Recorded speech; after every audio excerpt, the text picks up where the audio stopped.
తేదీ 20/12/2025 నాటి సాయంత్రం 5:30 గంటల ప్రాంతంలో ఫిర్యాదుదారుడైనటువంటి వన్నాడ అశోక్ గౌడ్ గంజ్ రోడ్ షాద్నగర్ గారు పిఎస్కి వచ్చి దరఖాస్తు ఇచ్చినాడు. ఏమనగా తాము తన ఇంటికి తాళం వేసి తన అత్తయ్య ఆరోగ్యం బాలేనందున తన ఫ్యామిలీతో సహా ట్రీట్మెంట్ నిమిత్తం హైదరాబాద్ తీసుకువెళ్ళి తిరిగి 23/12/25 నాడు తన ఇంటికి వచ్చి చూసుకోగా తన ఇంటి మెయిన్ డోర్ లాక్ పగలగొట్టబడి ఉండి లోపల అల్మార్లో గల 5 లక్షల నగదు మరియు కొంత బంగారము మరియు వెండి దొంగతనించబడిందని చెప్పి దరఖాస్తు ఇచ్చినాడు. ఇటు విషయమై మేము కేసు నమోదు చేయడం జరిగింది.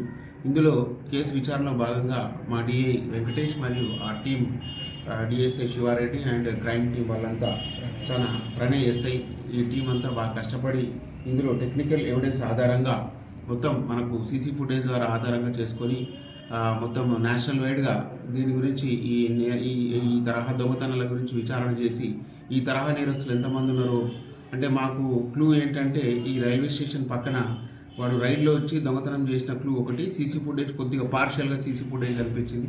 సో ఆ విధంగా ఆ నడక స్టైల్ను బట్టి సీసీ ఫుటేజ్ ఆధారంగా నేషనల్ వైడ్గా మేము మొత్తం అన్ని క్రైమ్స్ గ్రూప్లలో వేసి దాని చిన్న క్లూ ద్వారా మనము ముందుకు పోవడం జరిగింది. ఈ క్లూతో సహా మనకు ఈ నేరస్తుడైనటువంటి అశోక్ కులకర్ణి అలియస్ సచిన్ మన్నే అనే మహారాష్ట్రకు సంబంధించిన నేరస్తుడుగా గుర్తించడం జరిగింది. అతని కొత్త నెంబర్ ట్రేస్ చేసి అతడు ఢిల్లీలో ఉన్నాడనే సమాచారంపై ఒక టీం ఫామ్ చేసి మా సిపి ఫ్యూచర్ సిటీ సిపి గారి ఆదేశానుసారము మరియు మా డీసీపీ మేడం యొక్క పర్యవేక్షణలో మా ఏసీపీ గారి ఇన్స్ట్రక్షన్స్తో 2 టీములుగా విడబడి డిఏ టీము ఢిల్లీ మరియు ఇంకొక ఎస్ఐ టీము పూణే ఈ తదితర ప్రదేశాల్లో తిరుగుతూ ఈ నేరస్తుని చాలా చాకచక్యంగా పట్టుకోవడం జరిగింది. అతని గురించి విచారించగా అతని పేరు వచ్చేసి Lakhan Ashok Kulkarni alias Sachin Manne, son of Raju Gangadhar Manne, 32 years, driver.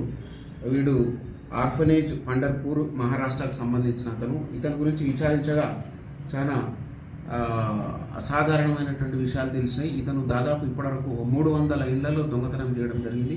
మొత్తం 5 స్టేట్లలో ఇతను దొంగతనం చేస్తూ సేమ్ ఇళ్లకు తాళం వేసిన దాన్ని తాళాలు పలగొట్టి దొంగతనం చేయడము, వాటిని అమ్ముకోవడంగా జీవనాధారంగా పెట్టుకున్నాడు.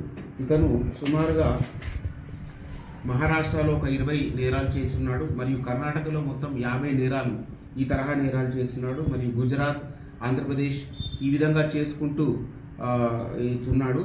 తెలంగాణలో ఫస్ట్ టైం రావడం, మన దగ్గరనే ఈ ట్రేస్ కావడం, మనం ముందుగా మా సిపి గారి ఆదేశానుసారం మేము తొందరగా పట్టుకోవడం జరిగింది. చాలా కష్టపడి చాకచక్యంగా వెంటనే ఇతన్ని మేము అదుపులోకి తీసుకోవడం జరిగింది. ఇతని నుంచి మొత్తం ఒక దాదాపు 3.5 తులాలు బంగారు చైను, 2 జతల చెవి కమ్మలు, బంగారు ఉంగరాలు 3 ఇవి సీజ్ చేయడం జరిగింది.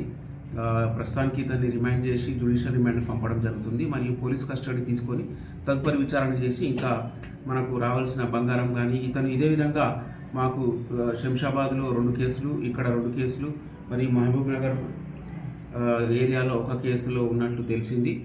అన్నీ విచారించిన తర్వాత ఇతనిపై పోలీస్ కస్టడీ తీసుకొని మొత్తం ఇన్వెస్టిగేషన్ కంప్లీట్ చేయడం జరుగుతుంది.